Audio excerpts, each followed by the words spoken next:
12:1. It says, "Meanwhile the crowds grew until thousands were milling about and stepping on each other. Jesus turned first to his disciples and warned them, 'Beware of the yeast of the Pharisee, their hypocrisy. The time is coming when everything that is covered up will be revealed, and all that is secret will be made known to all.'" And I have another version that I want to read that I like better, but my Bible is not that version. What version? That's a good question. It is, wow, my snapshot killed it, so I don't know what version, but it says, "By this time the crowd, unwieldy and stepping on each other's toes, numbered into the thousands. But Jesus' primary concern was his disciples. He said to them, 'Watch yourselves carefully so you don't get contaminated with Pharisee yeast.'" Pharisee phoniness. "You can't keep your true self hidden forever. Before long, you'll be exposed. You can't hide behind a religious mask forever. Sooner or later, the mask will slip and your true face will be known." And I want to talk about masks today. Religious masks. And I know it's a struggle for all of us. If we realize it or not, I guarantee it's a struggle for all of us because we tend to be different outside of church than we are in the church. When we're outside, work tends to get to us, school tends to get to us, friends get to us, and we slip and fall, and something is always trying to bring us down outside. Always. And in the church, we come in and we kind of set ourselves in this perfect fashion that everything is great, everything is good. Somebody asks you if everything is good, you say, yeah, it's good, everything is great, nothing's wrong. And I want to say this is very dangerous because it can become such a habit that it can become normal for us to do this. And when that becomes normal, that's very dangerous because that's when we stop to realize it. It becomes like a tradition, and we stop to realize that we change when we come to church. Not that we change, but that we put on this mask when we come to church. We don't even realize it. We just kind of come, sit in our seat, and we're good, and everything is good. I know my seat's over there on Sunday. Just come, sit in it, and everything's good. But that's not how it should be. That's not what the church is for. Your outside looks fine, but the inside isn't. And I know the pastor always, every single Sunday, will come up to mostly everybody and ask, "How are you? How are you doing?" And what's most of our replies? Good. Mine's always good, great, a hard week, it was good, right? Almost everybody. But inside, maybe you're good. That's great. But maybe inside, something's not good. Maybe your spirit is churning. Maybe it's dead. Maybe something is troubling you. I don't know what, but it's not what you portray yourself as in church. And I want to say that this is not how it should be. That is not what church is for. In church, the hospital is for what? The sick, right? The church is for what? The sick. The sick in different ways. Even in health ways too. But in life situation ways, in sin, in every single way possible, church is a hospital for that. It's not a place to come and act like everything is great. That defeats the whole purpose of it. Would you ever go to the hospital and if somebody asked you, "Hey, why are you here?" "No, I'm good. I'm great." "So then why'd you come here?" "I don't know. I just kind of came here." "So nothing's wrong with you?" "No, I'm good." They're going to look at you like, are you okay? Are you sure nothing's good with you? Maybe we should take you to the psych ward, I think, same thing with here. What's the point of coming here? You would waste your time in that hospital. You would waste 2 hours in the emergency room only to see a doctor, and he would ask, "What's wrong?" And you would be like, "Nothing." That's the same thing like here. You come, you waste 2 hours every single Tuesday and Sunday, and then everything is good. You don't take church, you don't take the message in. Maybe you do. It goes in one ear, out the other. And that's it. You just wasted 2 hours. What's the point of that? And I want to say that maybe someone say that, oh, we don't feel comfortable saying it to everybody or something. Well, that's great. Then I guarantee you, every single one of us have some person that we trust here in our church. I have lots of people that I could trust. In my small group, I can almost trust every single one of the guys, and I could come up to them and tell them, hey man, I need help with this or this. And I know that most of them trust me. And I guarantee you that in each one of our small groups, we trust each other, because that's where we're the closest. That's the people that we're the closest to. So there's somebody that we can trust. And if there isn't, then we'll hook you up with somebody. Because all of our leaders, I can vouch for, are trustworthy. Every single one. If I had to go to any leader, I would trust every single one of them. And I know that everything would be good. And I know that they would help me out. And the other point I want to bring is that with why we could do this sometimes is to come and just kind of sit in churches that we try to satisfy people, but not God. And what's the point of satisfying people, you might say? Well, it's kind of like a self-image thing, and then we try to look good in front of people because we don't want to be talked about. If something goes wrong, then the Russian community tends to talk. And stuff like that goes on. But that doesn't matter if you just keep on sliding it by and forgetting about it and just kind of coming to church every week and every week out, and just time goes by and time goes by, and you get older and older, and then pretty soon you're old, and you're still sulking in your misery, and you're still in the same spot that you were when you were young. So that's pointless right there. And plus, hiding before God is pointless too, because God sees through your mask. There is no mask before God. So moving on, I want us to turn to Leviticus. I want to get moving today. Turn to Leviticus. It's in the beginning of the Bible, closer to there. Leviticus 6. Leviticus 6. Got a short little message today and straight to the point. Not much jokes today or anything, just got a serious message today that I want to get out. And Leviticus 6:30 to be exact. 6:30, and it says, this is actually brought up in my small group by one of the guys, and it completely shell-shocked me when he said it, and when his, I guess you could say, what is it called, revelation came out. I was shocked, and I've been thinking about this for the last week that we've had it. I've been chewing on it in my brain and just thinking about it and breaking it apart. And the 30 says, but the offering for sin may not be eaten if its blood was brought into the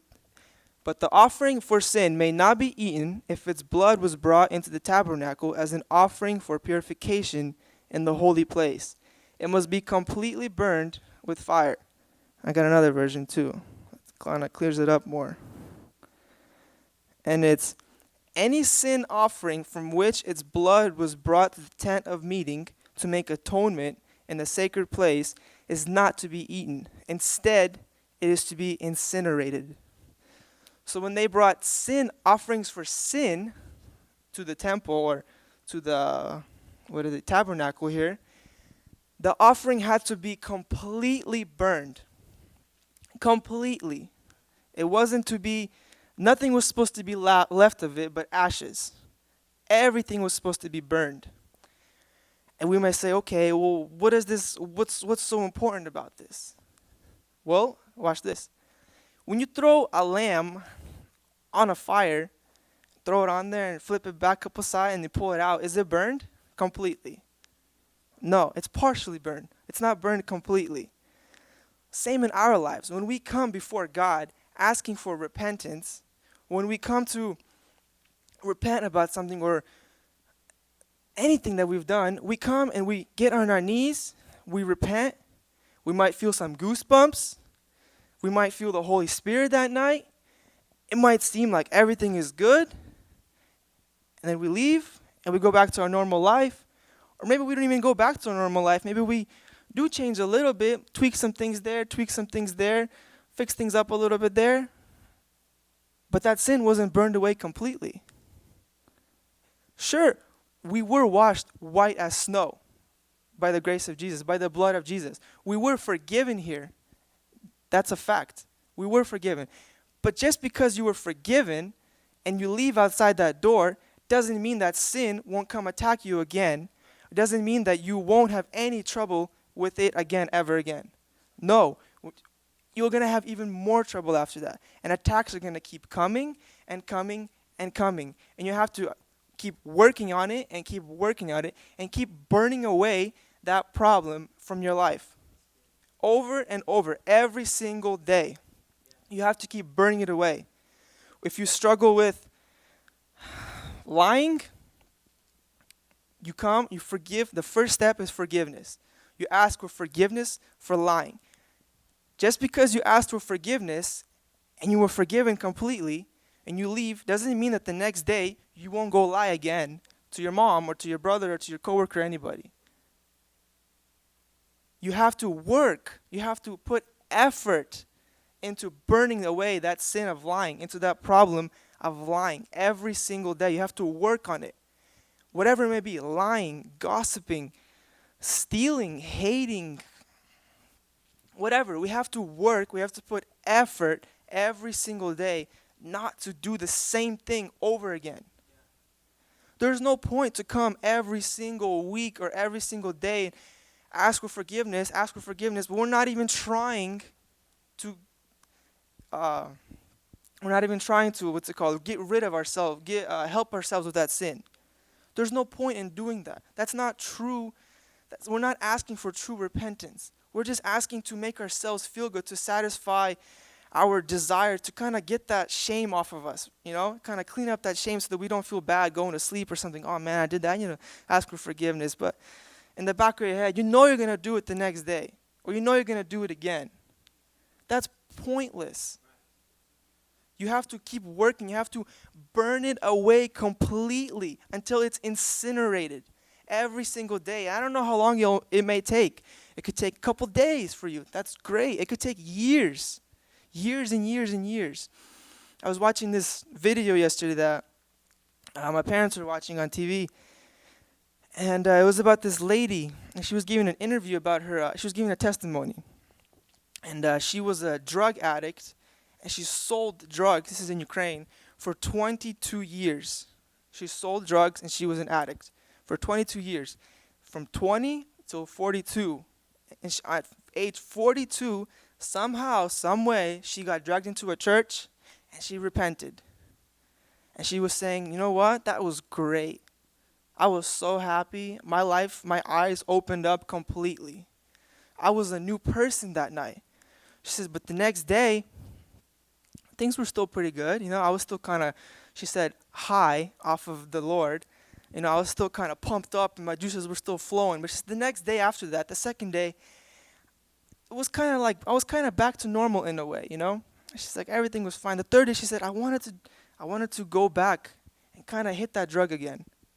She said, I had the urge. She said, but I didn't do it. She said, the days went on and the urges got more and they got bigger and she wanted to do it more and more and more. She said, on the seventh day, she said, I cracked. She said, I did it again. I don't know what she did. She just said that she did that drug again. She fell back into it again. And she said she fell back into it for, some time. And somehow, by the grace of God, she got another chance, some way, to repent. And she said, I repented again. And she said, I promised myself that I wouldn't make the same mistake again. I wouldn't just repent and take God's grace for granted. I wouldn't just take that for granted.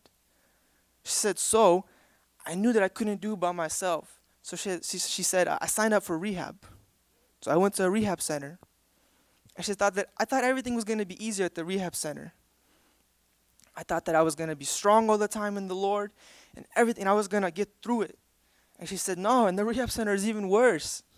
She said, I wanted to do it even more. She said, I was so bored out of my mind. I was so lonely sometimes that I wanted to do it even more. And she said, what helped me through it at the rehab center was I would ask the brothers and I would ask the sisters there to pray for me every single time I had an urge. She said it could happen 10 to 12 to 15 times a day. I would get on my knees and they would just start praying for me. And it would go away. I would just start praying for it and it would go away. And she said, and then it got better and better and better. She slowly burned away. She slowly burned away that her problem with drugs. She burned it away. And she said that she's been now, I don't know, is it sober or she's been drug free for a couple of years now. And she said, I have no addiction, no nothing to it. That's how it should be in our life. We have to make these little rehab centers for ourselves in our lives, for the small things that we have. With lying, with gossiping, with stealing, whatever it may be, we have to make these little rehab centers. And we have to watch what we do. Just because we ask for forgiveness, just because we get forgiven, that's the first step. We have to move on after that. We have to take the next step, and we have to completely get it out of our system, completely work so that it doesn't drop us again. It doesn't hit us again. Over and over. If we need, ask a friend to pray for you every time you have a problem. If you don't trust yourself, if you don't trust anybody whatsoever, pray to God. God is your friend. You can trust God. Get on your knees and just pray every single time you got an issue. It's like a disease. If you guys know cancer, I don't know much about cancer, but the simple thing is that if you don't get rid of it completely, and there's a little bit left, it will grow again. And it will come, I'm going to trip and fall right now. And it's gonna spread again if you don't get rid of it completely.